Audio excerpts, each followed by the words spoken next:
Hi, Trevor here, reflecting on life through music. Thank you for stopping by.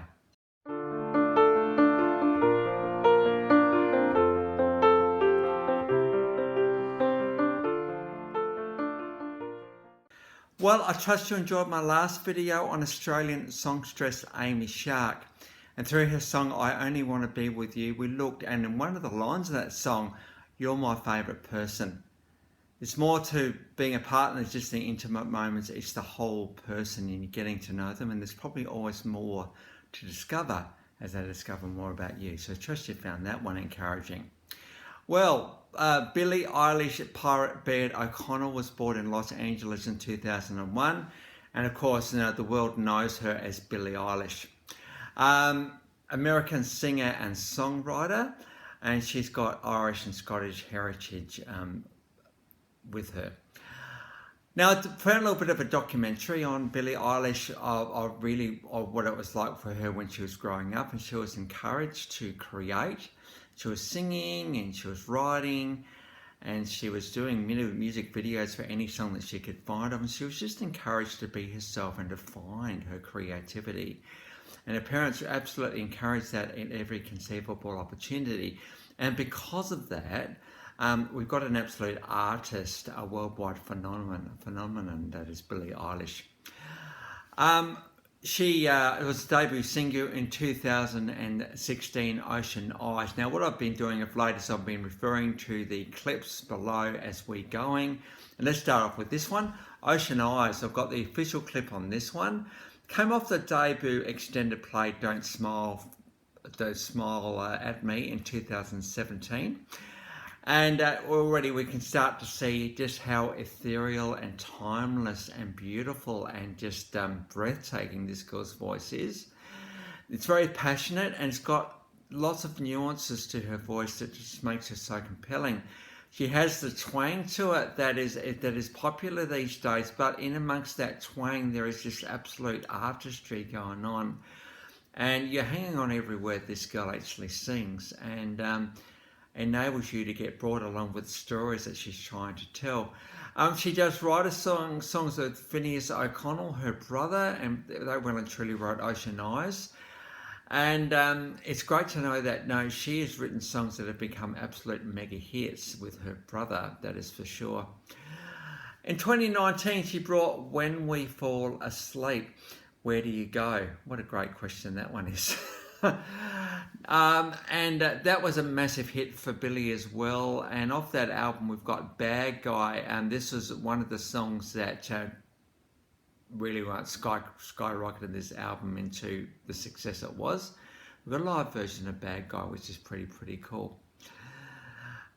We then move forward to James Bond. Now, if you get asked to do a James Bond song, you have made it. And we all know that the world was just hanging out for No Time to Die in 2021.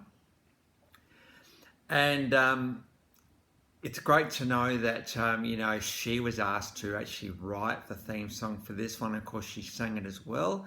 This particular song won an Academy Award and a Golden Globe Award. That's how significant this song actually is. What we've got an absolutely stunning live version of this one. This has got the orchestra, just her artistry has just been shown off absolutely incredibly here. And this song just wends and whispers its way into our emotions. It's got the trademark James Bond chord progression at times in it as well. But this is an absolutely stunning song from Billie right here. Now, I won't give away James Bond too much if you haven't seen this one. This goes to show there's a very significant event that happens in this particular movie. And, there needed to be a song to capture that event. And nothing like Billie Eilish and her beautiful way that she sings to be able to do that. We then go to 2022, the album Happier Than Ever. Now, why is she happy? Well, she's happy because she's no longer with somebody. You're kind of over them, but it's just really good to know that she's free from those feelings that we get when we're just really boxed into a corner with a relationship. Sometimes we've got to call it, and then we even though it can be sad, it also enables us to breathe a little bit and to experience life without these horrible feelings in there.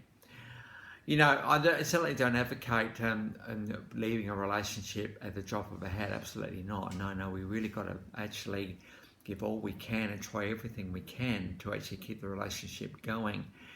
But you know, when all avenues are exhausted and we really don't see a future, well, that's when we've got to actually pluck up the courage, go to them and say, hey, I need to finish it up. I need to finish it here. And we don't do it by text message. We don't do it by Facebook post. Whatever we do these days, we actually have to see them face to face. We really, really do. Because, you know, the thing about relationships is that there's a lot of emotional investment in them. And just to be told by text message, hey, it's over, isn't probably the nicest way to do it. But, you know, one of the benefits, I suppose, of a relationship ending is that the part of your brain that was actually devoted to this thing is no longer devoted to it. And so therefore it's free to think about other things. We learn to walk forward with it, though. We don't pretend it didn't happen.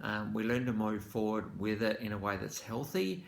Because if something happens and we're thinking, oh, that's right, it's not a surprise when we feel a bit sad. Because you know, these kind of days will happen. You know, and actually, we just got through Christmas, and so if you're thinking right now, feeling a bit, the Christmas day was a bit of a thing, well, of course it was.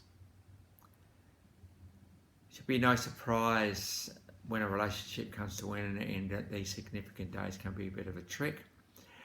But, you know, at the same time, it's a sad day for some people, absolutely. So we've got Happy There Never. Now this is a pretty good performance, this one. This is a live performance from 2022, the 64th Grammy Awards. Now, when the clips opens, you think, doesn't seem like a live show at all, but the camera gradually pans out to expose a pretty amazing scene. This is really clever production right here from the Grammys to do it this way.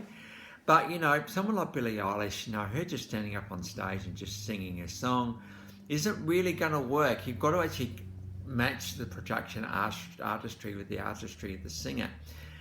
And that's exactly what they've done here. And as the camera pans out, you'll get see the whole picture of what is Billie Eilish in all of her glory singing at the Grammy Awards.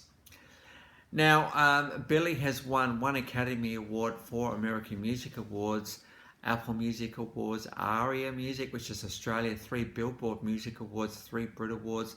Talked about the 1 Golden Globe. She's won 7 Grammy Awards as well from a multiple number of nominations. Also stacks of MTV Music Awards and the various awards that those guys actually have. And during her recording career, there's been 2 studio albums, 1 live album, 1 video album, 25 music videos, 2 EPs, and 33 singles. And in the world of music as this days, 76.7 billion streams. So that's a massive number of views right there. Think about a million being 1,000 million. That's what we're talking about, 76,000 million streams. Get your head around that for someone who's not that old, you know. She's what, 21 at the moment, 21, 22, something around there. And to have the success she's had at a very young age. Writing some of the songs she has written. Apparently, Ocean Eyes came out when she was 13 years old. So her and her brother Phineas have actually brought some absolutely amazing songs to the world. In 2019, she was the 4th best highest selling album artist and in the 5th in 2020. So just to finish off on Billie Eilish, again, someone who's not scared to be herself, someone that was encouraged to be herself from a young age. And I think probably as parents, one of the best things we can do is to try and encourage our kids to be themselves, because they're going to need to be themselves getting older. The world seems to resonate with those that are themselves and find who they are, find the artist within. This is well and truly the case with Billie Eilish today. So the links to all of those songs are in the description below, and I've also included my last song from someone else who is not being afraid to be herself. And there's Amy Shark from Australia. So if you want to recap on her, feel free. Well, if you've come back for another one, if this is your first time to Life Reflections through Music, thank you to everybody for coming back or coming here for the first time. It's so good to see you guys here. Well, that's it for today. Next time we're going to go on to massive artist Faith Hill. So until then, I'll catch you around. Bye for now.